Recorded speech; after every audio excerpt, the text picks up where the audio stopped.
Olá, tudo bem? Paz, tenho a palavra de Deus para compartilhar com você nessa reflexão, com base na meditação de 3 de fevereiro, cujos capítulos na meditação são Romanos 14, 15 e Êxodo 3. Eu quero meditar com você especificamente em Romanos 14, os versos 7 a 9. Se você puder pegar sua Bíblia, vai ser uma bênção. Dá uma pausa no vídeo e acompanhe a leitura comigo. Romanos 14, 7 a 9 diz assim a santa e poderosa palavra de Deus: porque nenhum de nós vive para si, e nenhum morre para si. Porque se vivemos, para o Senhor vivemos. Se morremos, para o Senhor morremos. De sorte que, ou vivamos, ou morramos, somos do Senhor. Porque foi para isto que morreu Cristo, e ressurgiu, e tornou a viver, para ser Senhor tanto dos mortos como dos vivos. Vale a pergunta: quem é o teu Senhor? Quem é que governa a sua vida? Para quem você vive? Para quem você morreria?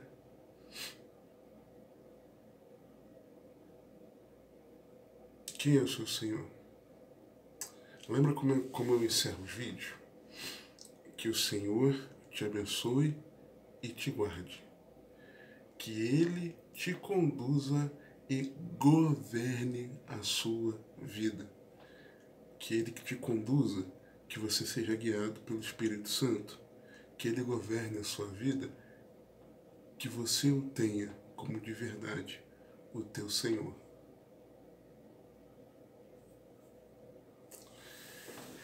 Não somos da carne, mas do Senhor. A carne não nos manda, ao menos não deveria. Não somos do mundo, mas do Senhor. O mundo não nos manda, ao menos não deveria. Não somos das trevas, mas do Senhor. As trevas não nos mandam, ao menos não deveriam.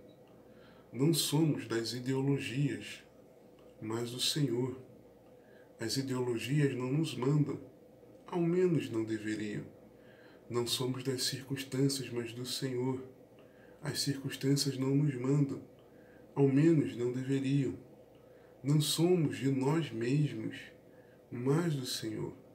Nós não nos mandamos, ao menos não deveríamos. Se a carne, o mundo, as trevas, as ideologias, as circunstâncias ou ainda nós mesmos nos mandamos, significa que ainda não somos do Senhor e o governo sobre nós pertence a outro. Você é do Senhor? Evidências de quem é do Senhor. É alguém conhecido de Deus. 2 Timóteo 2,19. Todavia o fundamento de Deus fica firme, tendo este selo: o Senhor conhece os que são seus, e qualquer que profere o nome de Cristo aparte-se da iniquidade. De quem é do Senhor, santifica-se. 1 Coríntios 6, 19 e 20. Ou não sabeis que o vosso corpo é o templo do Espírito Santo, que habita em vós, proveniente de Deus, e que não sois de vós mesmos, porque fostes comprados por bom preço? Glorificai, pois, a Deus no vosso corpo e no vosso espírito, os quais pertencem a Deus.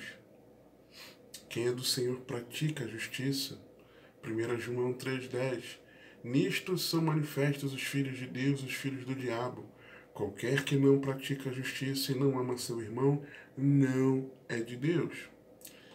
Quem é do Senhor, ouve a palavra de Deus. João 8,47. Quem é de Deus escuta as palavras de Deus.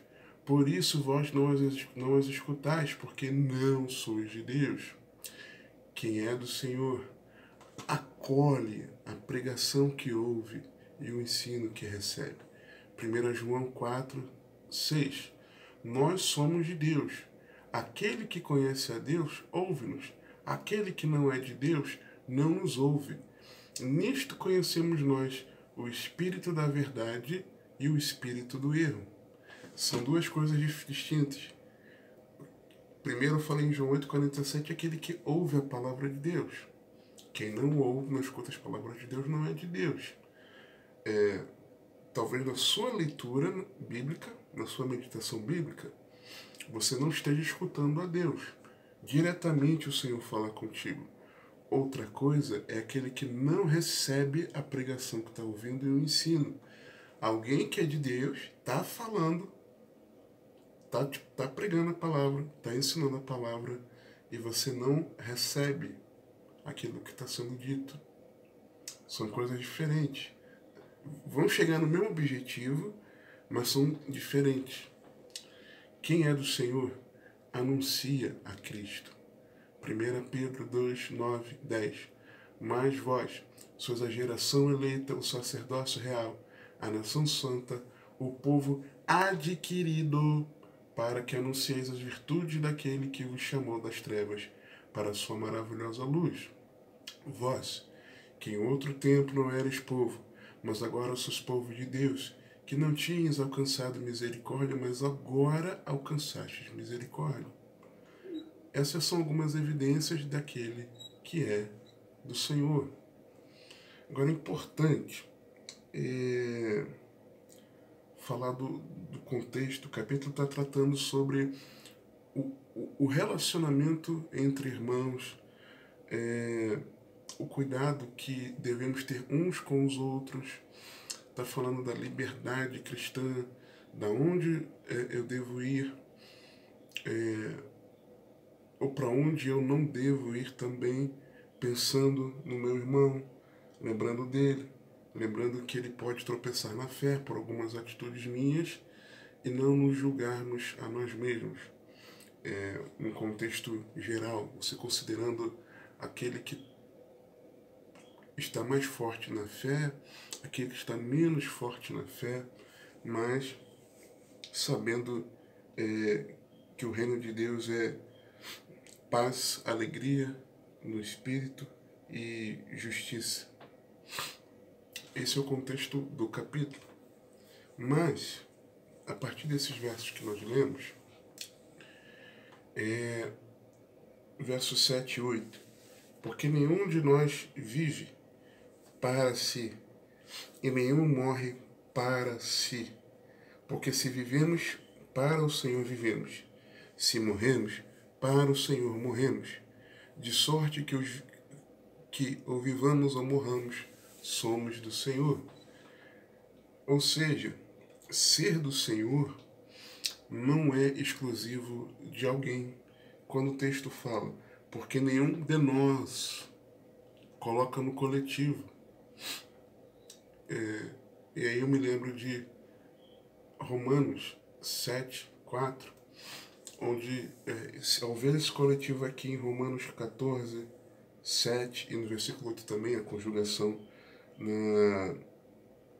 na primeira pessoa do plural, dando a ideia do nós, vejo que não é algo exclusivo para alguém. Né? Não, essa pessoa aqui é que pode ser do Senhor. Fulano não pode, esse pode. Romanos 7, 4. Assim, meus irmãos, também vós estáis mortos para a lei, pelo corpo de Cristo, para que sejais de outro, daquele que ressuscitou dentre os mortos, a fim de que demos fruto para Deus. Ou seja, pelo corpo de Cristo, pelo sacrifício do corpo de Cristo, por aquilo que Jesus fez na cruz, pela obra redentora de Cristo Jesus, pela fé, tal pessoa pode ser dele, pode ser de Deus, pode pertencer ao Deus Filho, aquele que ressuscitou dentre os mortos. Qualquer pessoa pode ser do Senhor. Mas é importante também nós sabermos que é interessante o texto colocar que não vive para si, não morre para si, vive para o Senhor, morre para o Senhor, se morre. Eu vejo que é um viver sem interesse pessoal. Segundo os Coríntios 5, 14 e 15. Porque o amor de Cristo nos constrange, julgando nós assim, que se um morreu por todos, logo todos morreram. E ele morreu por todos para que os que vivem não vivam mais para si, mas para aquele que por eles morreu e ressuscitou. Nenhum de nós vive para si. Romanos 14, 7. Porque se vivemos, para o Senhor vivemos. Você entende? Quando eu entendo o amor, quando eu tenho compreensão da grandiosidade do amor de Cristo, esse amor me constrange para que eu não viva mais da forma como eu queira, mas que eu viva por aquele que morreu e ressuscitou por mim.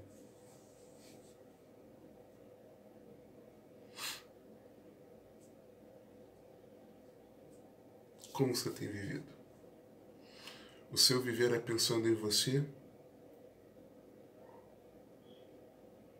É pensando nas circunstâncias, nas ideologias, no mundo, na sua carne, nas trevas? Quem é o teu Senhor?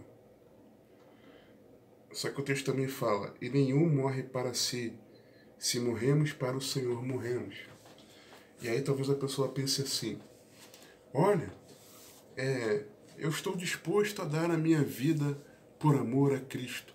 Eu estou disposto a tomar a minha cruz, no sentido de disposto a levar a cruz onde eu serei crucificado pelo Senhor.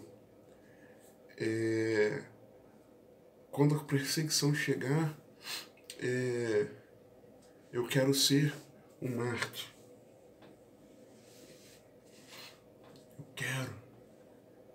Eu quero morrer por ser perseguido.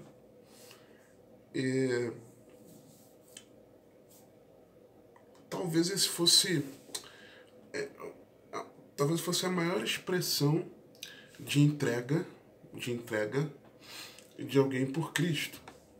Eu falava esses dias a respeito de o contexto de Romanos, de extrema perseguição, da questão de só ter um Senhor, um Kyrios, e aquele que negasse a Jesus como Kyrios, tal pessoa viveria, mas aquele que o confessasse, expressando aquilo que estava no seu coração, um coração regenerado por Deus, um coração em que habita o Espírito Santo, tal pessoa,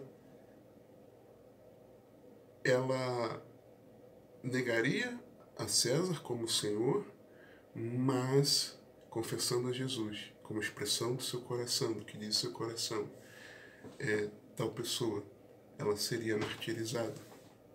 Talvez seja a expressão máxima de que alguém é do Senhor. Mas ouça bem a advertência de 1 Coríntios 13, 3. E ainda que distribuísse toda a minha fortuna para sustento dos pobres. Uma entrega total ao próximo, né? E ainda que entregasse o meu corpo para ser queimado, e não tivesse amor, nada disso me aproveitaria.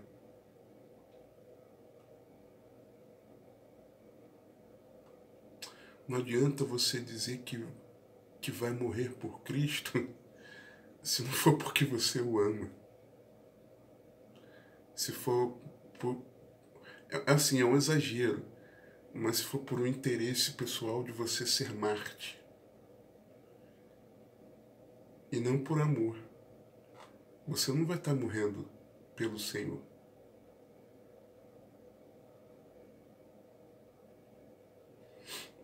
Se for para o seu nome ficar reconhecido como alguém que deu a vida pelo Senhor, supostamente pelo Senhor, isso não é pelo Senhor, não é por amor, não é pelo Senhor.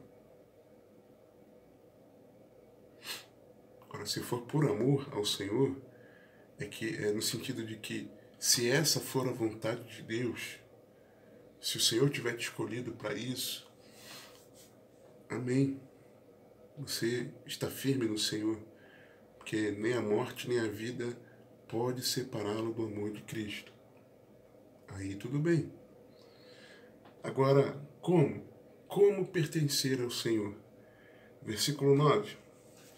Porque foi para isto que morreu Cristo e ressurgiu e tornou a viver, para ser Senhor tanto dos mortos como dos vivos. Como então pertencer ao Senhor?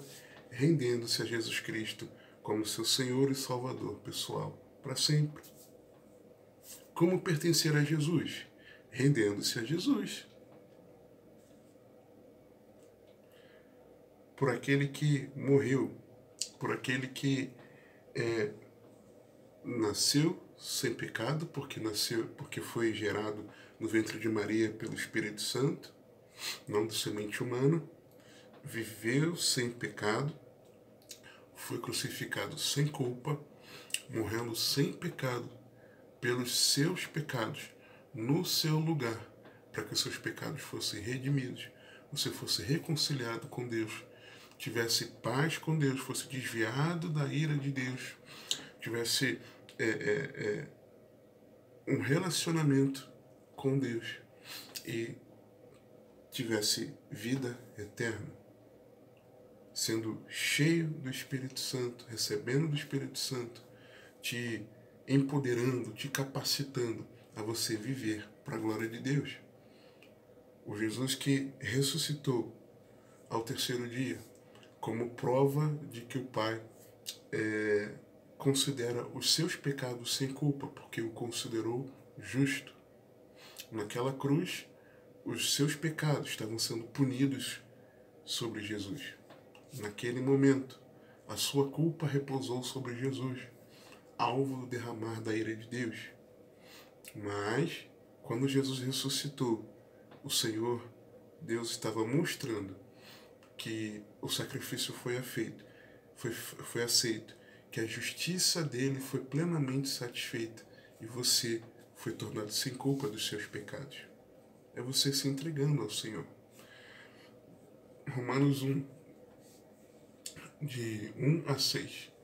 Paulo, servo de Jesus Cristo, chamado para apóstolo, separado para o Evangelho de Deus, o qual antes prometeu pelos seus profetas nas Santas Escrituras acerca de seu filho, que nasceu da descendência de Davi, segundo a carne, declarado Filho de Deus em poder, segundo o Espírito de santificação, pela ressurreição dentre os mortos, Jesus Cristo nosso Senhor, pelo qual recebemos a graça e o apostolado, para a obediência da fé entre todas as gentes pelo seu nome, entre as quais sois também vós chamados para serdes de Jesus Cristo. É você ser chamado pelo Evangelho, ser chamado pelo Espírito Santo por meio da pregação do Evangelho. Como pertencer ao Senhor, como ser do Senhor, entregando-se de todo o coração ao Senhor, arrependido dos seus pecados. Que o Senhor te abençoe, te guarde, que Ele te conduza e governe a sua vida, porque você tem acesso.